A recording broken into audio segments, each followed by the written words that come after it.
Je me présente rapidement, Nicolas Jovenin, je suis oncologue médical à la clinique Colancy à Reims et je suis membre de l'Apsos en tant que méthodologiste principalement. Suivante, diapositive traditionnelle, aucun lien d'intérêt sur cette présentation. Donc j'ai réalisé une revue de la littérature sur l'usage du cannabis thérapeutique hors douleur, c'est ce qui m'avait été demandé. Globalement, il y a de la littérature donc en cannabis et cancer autour de nausées, vomissements chimio-induits, anorexie et dysgeusie. En revanche, aucune donnée dans la littérature digne de ce nom, dirons-nous, sur l'insomnie, la cachexie, la dépression et l'anxiété. Alors, diapositive suivante, concernant les nausées, vomissements chimio-induits. Diapositive suivante. Donc, il y a beaucoup d'études. Il y a beaucoup d'études sur nausées, vomissements et cannabinoïdes. On notera par exemple la revue de littérature de Smith, qui est une revue de la Cochrane qu'on reverra tout à l'heure, qui a recensé 440 études sur le sujet. Des études dont la méthodologie reste très médiocre. Et peu d'essais sur le cannabis, comme nous allons le voir juste après. Diapositive suivante. Donc, première chose, en fait, est-ce que le cannabis, donc c'est vraiment cannabis, la plante, qui est thérapeutique versus le placebo. Nous avons 3 essais thérapeutiques qui ont été publiés, qui sont très anciens, dans les années 70 à 80, principalement des études américaines, et on voit que le cannabis est soit pris en péros, soit en fumée ou inhalé. Diapositive suivante. Alors, je ne vais pas vous faire toute la littérature, mais globalement, les études vont toutes dans le même sens. Le j'ai symbolisé THC, mais c'est le cannabis marche mieux sur les nausées et vomissements que le placebo, donc un effet sur les nausées et les vomissements. Plusieurs doses et plusieurs voies d'administration ont été testées. Ce qui m'a semblé intéressant, c'est la publication de Chang 79 qui montre un effet dose, c'est-à-dire que plus le taux de cannabis est élevé dans le sang et moins il y a de vomissements. On notera aussi dans cette même publication une intensité du high. Alors, je ne sais pas comment le traduire en français. Le plané, les gens qui ont un gros effet du cannabis, je vous en reparlerai tout à l'heure, qui était corrélé avec le contrôle des nausées et vomissements. Diapositive suivante.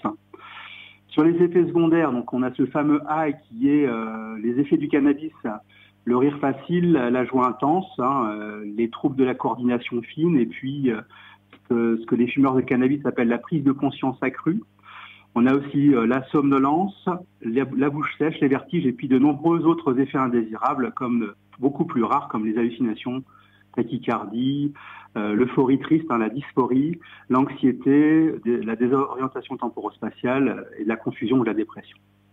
Diapositive suivante. Donc ces études possèdent quand même des limites.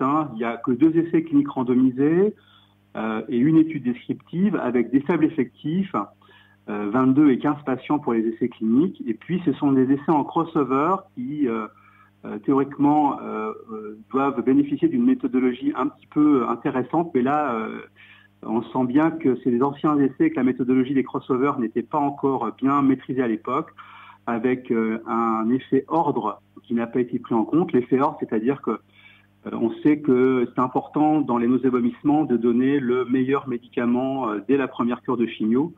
Et si on commence par du placebo, évidemment, la chimiothérapie d'après, même si on donne un médicament qui est efficace, il le sera moins puisque les patients ont eu une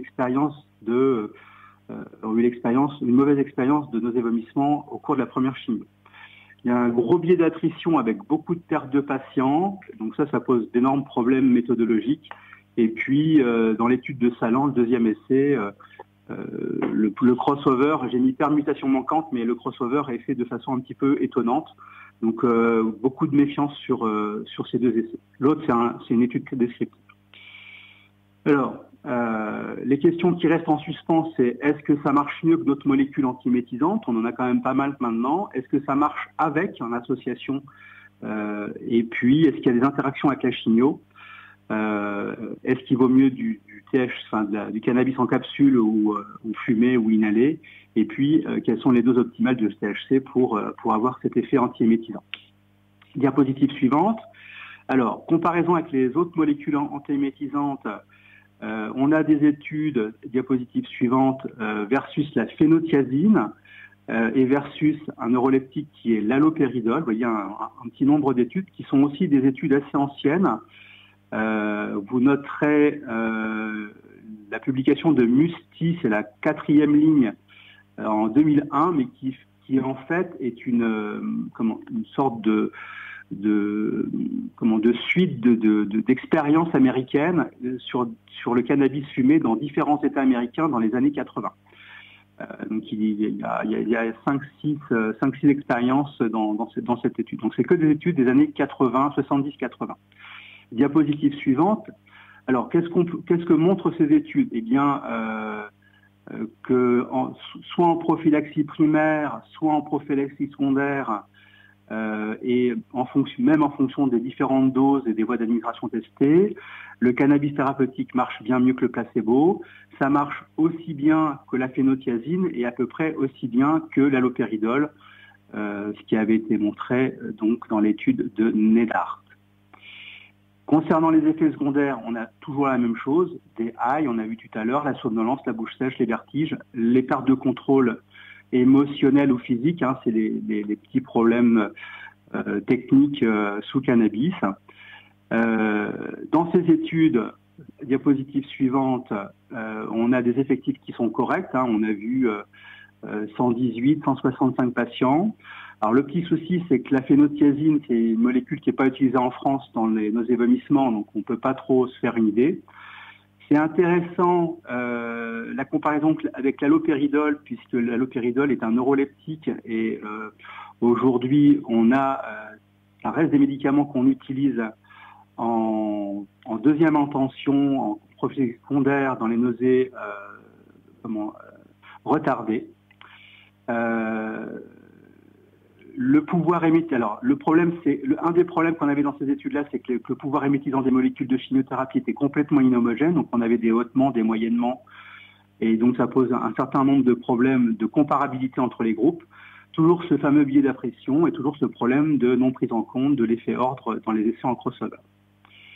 Alors, diapositive suivante. Un des autres problèmes, c'est qu'il n'y a pas d'essai de comparaison ou d'association avec des molécules antiémétiques récentes, comme les anti-D2, qui sont pas si récents que ça, mais on n'a pas de... Donc, c'est rien avec les cétrons, ou quasiment rien, et rien avec les anti-NT1, qui sont les drogues aujourd'hui de référence dans le domaine.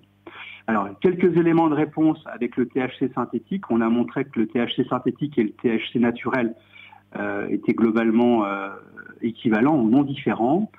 Donc, je ne vais pas vous refaire toute la littérature, mais il y a la diapositive suivante, donc diapo 17, la méta-analyse de Machado-Rocha qui a 10 ans, qui montre que le THC synthétique, le dronabinol, marche mieux a plus d'effet sur les nausées et vomissements que le placebo, qu'il est plus efficace que les neuroleptiques, et en revanche, c'est la dernière phrase, que le cannabis est préféré aux autres molécules. En tout cas, les cannabinoïdes sont préférés aux autres molécules. Diapo 18, il y a cette fameuse étude de Smith, donc la revue de la Cochrane Library, qui méthodologiquement tient vraiment bien la route, qui montre que les cannabinoïdes fonctionnent mieux que le placebo dans le traitement des nausées et vomissements chimio-induits.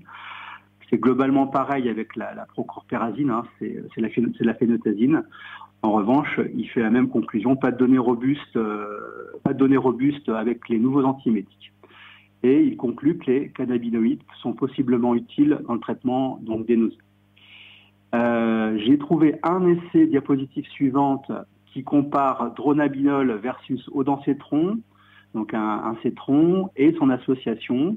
On notera que globalement, le THC synthétique est équivalent, enfin pas différent que l'odancétron, en réponse complète nausées et vomissements, et un petit peu meilleure sur le contrôle des nausées retardées, c'est ce qu'on avait vu précédemment, mais que leur association n'a pas d'intérêt. Diapo 20 suivante. Donc globalement, sur toutes ces études-là, on manque bien sûr de données. Le cannabis est probablement intéressant sur le contrôle des nausées retardées, donc supérieur à 24 heures après la chimio. Et pas d'association avec les cétrons. A priori, ça ne sert à rien de les associer. Le THC aurait une interaction sur les récepteurs 5-HT3. C'est le récepteur des cétrons. Diapositive suivante. Interaction avec la chimiothérapie. Diapositive suivante. Donc, un essai néerlandais qui ont comparé, qui ont recherché si les clairances de chimiothérapie étaient altérées par la consommation de cannabis médical, compte tenu qu'en Hollande, le cannabis est autorisé. Ils ont testé 2 molécules, irinotecan et docétaxel, et ils montrent qu'il n'y a pas de différence de clairance, qu'il n'y a vraiment aucun problème d'associer cannabis et chimiothérapie. Diapo suivante, le numéro 23, on notera aussi qu'il n'y a pas d'interaction significative avec le cytochrome P450, le cannabis n'interagit pas trop, et donc il n'y a pas vraiment de données cliniques, mais théoriquement, ça doit ne poser peu de problèmes avec nos médicaments anticancéreux. J'ai mis juste le warning avec le clobazam et toutes les benzodiazépines qui peuvent poser le problème d'augmentation de métabolisme actif et donc de somnolence. Diapo suivante. Alors, autre question, faut-il du cannabis inhalé, du cannabis fumé ou du cannabis ingéré? Diapo suivante. Alors on revient sur les études de Musty qui ont été publiées en 2001 avec l'expérience du Nouveau-Mexique. Donc un essai clinique de 67 patients. Il comparait les capsules de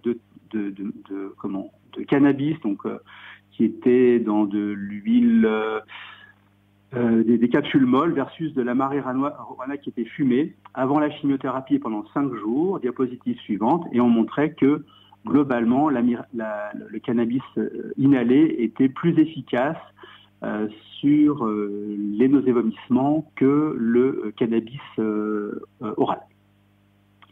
Diapositive suivante, donc on est page 27. Quelle dose de cannabis? Diapositive suivante, donc toujours peu de données. Dans les essais, on est à 7,5 grammes par mètre carré jusqu'à 20 mg total par prise ou par jour. On sait que si on dépasse 20 mg par jour, on risque plus d'effets indésirables sans amélioration d'efficacité.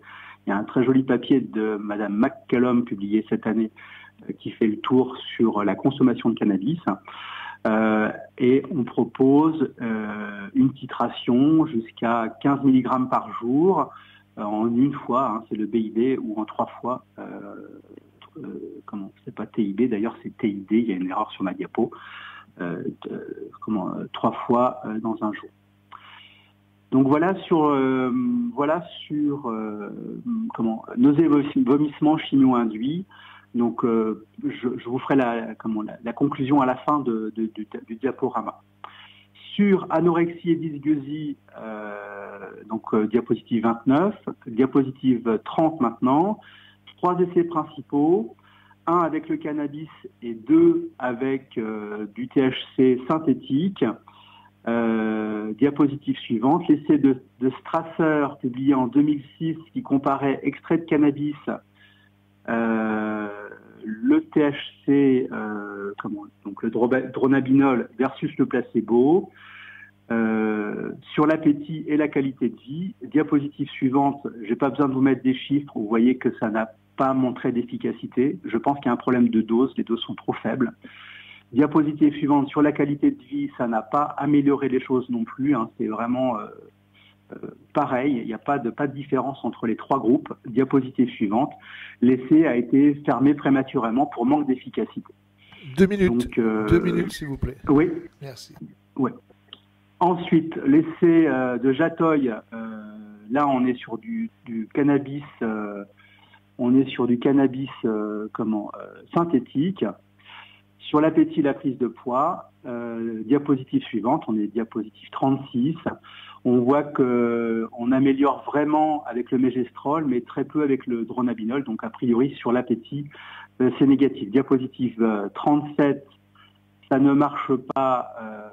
Là, c'est le mégestrol, le mégas a plus d'efficacité que le dronabinol en termes d'amélioration de l'appétit, de la prise de poids et de la qualité de vie. L'association des deux n'apportant rien du tout. Diapositive 38, le dernier essai, c'est l'essai de Brisebois, qui est un des plus récents, publié en 2011. Et diapositive suivante, qui montre une amélioration du goût et de l'odorat, de l'appétit et du nombre de calories ingérées chez les patients de l'étude. Mais on voit qu'il y a énormément de biais dans cette étude, avec inflation du risque alpha, biais d'attrition et biais de mesure. Diapositive suivante, on a une étude descriptive de V. Sangrin. C'est une étude monocentrique israélienne. Problème technique, désolé. C'est pas grave, allez-y, on vous laisse terminer. Alors, je finis sur donc l'étude descriptive de V. Sangrin. Donc, c'était globalement tout cancer chez des patients métastatiques. Alors, c'est une étude qui était faite sur la douleur, mais qui étudie aussi l'appétit, l'asthénie et les nausées. Et diapositive suivante, donc la 41, on voit qu'on améliore l'appétit, l'anxiété, j'ai pas mis la douleur, mais on améliore aussi l'état le sentiment de bien-être, et les patients avaient plutôt une bonne idée on avait plutôt une bonne efficacité du cannabis. Diapositive suivante, c'est la 42, c'est ma conclusion, donc vous voyez, je suis presque à l'heure. Donc, sur l'anorexie, les cannabinoïdes ont peu d'efficacité. On a en alternative les corticoïdes, le mégas, l'acétate de mégestrol, et l'olanzapine, qui a fait l'objet de nombreuses publications ces dernières années à ce sujet. Sur la dysgeusie, peu d'efficacité montrée aussi. L'alternative serait la supplémentation en zinc. Il y a une étude de la Cochrane qui montre que ça marche un petit peu. D'une manière générale, donc, le cannabis sur les nausées et vomissements sont possiblement utiles, notamment sur les nausées retardées. On a bien sûr un manque de données avec les antiémétiques récents. L'avantage, c'est qu'a priori, il n'y a pas d'interaction médicamenteuse, ni avec les médicaments antinauséeux, ni avec les chimiothérapies, compte tenu de leur faible atteinte avec, leur faible potentiel avec le cytochrome P450. Et puis sur l'anorexie et la dysgeusie, pas de preuve d'efficacité. Effet indésirable, ce qu'on disait toujours, le fameux sentiment de planer, le high en anglais, la somnolence, la bouche sèche et les vertiges. Et j'en ai fini, et vous trouverez après toutes les références bibliographiques qui m'ont permis de vous présenter cela. Voilà. Merci pour cette revue exhaustive, presque, on peut dire exhaustive, concernant l'usage médical du cannabis dans les soins de support en oncologie. Je passe la parole aux membres du comité, s'ils ont des questions à vous poser. Pas de questions? Si, une question. Élodie Béguet, et puis ensuite, Dr Kakowski. Moi, j'ai juste une question par rapport à la diapo 26. Vous dites qu'apparemment, la marijuana inhalée, elle semble plus efficace. Est-ce que vous pensez que c'est parce que les gens, en fait, ils fument plus, donc ils ont des doses plus importantes par rapport aux gélules orales où finalement ils sont limités en dose, ou ça n'a aucun rapport Alors en fait, dans cette étude-là, en fait, c'est vraiment ça, c'est rapporté comme l'étude publiée par Musky, là, c'est vraiment. Alors, je suis en train de regarder la littérature, je suis en train de revoir l'article, mais clairement, on n'a pas beaucoup de data sur le sujet. Puisqu'en fait c'est publié sous forme de suite de petites abstracts. Alors moi, dans tout ce que j'ai lu, en fait, il y avait quand même, c'était assez étonnant à lire d'ailleurs, Il y avait du placebo de cigarettes qui sentaient le cannabis mais qui n'en avaient pas. Et il y avait même, dans certaines études, des conduites à tenir sur fumée. Donc on devait aspirer la cigarette, enfin le pétard, on va appeler ça comme ça, aspirer une bouffée, et le patient devait maintenir 10 secondes et ne pas reprendre une bouffée qu'une minute après. Et la dose de cannabis inhalée était mesurée. Donc a priori c'était la même chose dans les gélules que dans fumer. Je pense que c'est un problème plus de pharmacocinétique, puisqu'en fait quand c'est inhalé, l'effet est plus rapide. L'effet est plus rapide et il y a une sorte de shoot quelque part qu'il n'y a pas dans la gélule inhalée. Voilà, ça c'est mon avis. Merci, professeur Krakowski. Oui, Nicolas, bonjour et remercie pour le boulot. Tu peux nous redire l'absence d'études sur cannabis et effets spécifiques contre le cancer? Alors, c'est vrai que c'est quelque chose que j'ai pas trop creusé, parce que je suis resté sur soins de support. Il y a pas d'études, il doit y avoir une étude clinique sur glioblastome, mais ça porte sur 8 patients. Glioblastome et cannabis, où ils faisaient je crois, des injections dans le glioblastome de cannabis. Je vous dis peut-être des bêtises. Mais c'est la seule étude clinique qu'on a. Alors après, il y a pas mal d'études sur les récepteurs CB1, CB2, peut-être sur l'animal, je vais pas chercher, mais sur l'homme, c'est sans doute à mener quand même des trucs qui peuvent être bon, aujourd'hui, avec tous les traitements qu'on a, c'est peut-être pas sûr que ça soit plus intéressant que ça. Des études, il n'y a pratiquement rien. Oui. Merci. Moi, j'aurais une question pour vous. Compte tenu de cette revue de littérature, compte tenu des médicaments que vous avez déjà à disposition pour les soins oncologiques de support, et notamment des nouveaux médicaments assez récents dans les traitements des nausées et vomissements, pensez-vous que vous pourriez apporter des bénéfices supplémentaires à certains de vos patients en leur mettant à disposition du cannabis à usage médical? Et si oui, lequel? Alors moi, je pense que ça peut apporter des choses au-delà de la nausée, au-delà de la nausée retardée, qui peut être bien contrôlée sous olanzapine. Ce qu'on voit dans les études, alors certes c'est pas des essais, mais c'est des études descriptives, montrent que les patients préfèrent quand même le cannabis. Le côté, j'ai toujours pas trouvé la traduction, planant, je pense, doit les aider sur ce sujet-là, même si le problème du cannabis peut poser des problèmes d'anxiété réactionnelle et des effets contraires à ce qui a été voulu. C'est vrai qu'instinctivement, on a l'impression que ça peut apporter à certains patients un bien-être pendant ces épreuves que sont la chimiothérapie.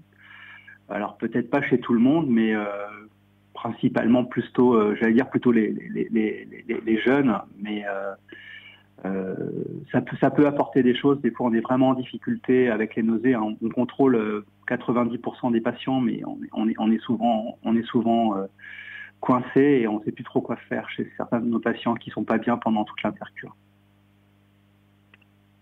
Merci. Laure Coppel.